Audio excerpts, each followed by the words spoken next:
Recently, I saw Simon Griffiths speak. He's the co-founder of Who Gives a Crap, and he was very generous in sharing his journey and some of the lessons that he's learnt along the way.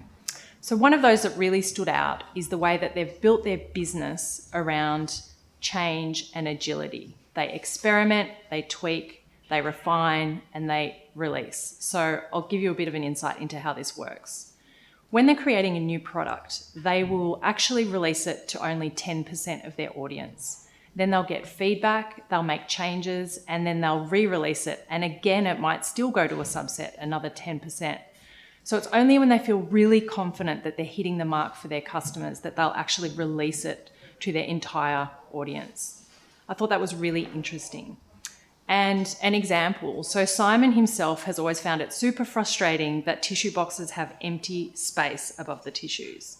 So he decided that they should be filled all the way to the top. Once they released this, they soon realized it was a huge source of frustration for their customers because basically you couldn't get the tissues out, you couldn't get one out at a time, or you'd get them out and they'd all rip. So they realized they needed to make some changes and kind of meet somewhere in the middle. This thinking can be applied on a large scale, so product development and innovation, but then also on a much smaller scale. So they do exactly the same thing with their email campaigns.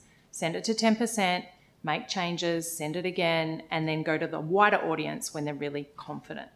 So this is a really powerful approach to doing business.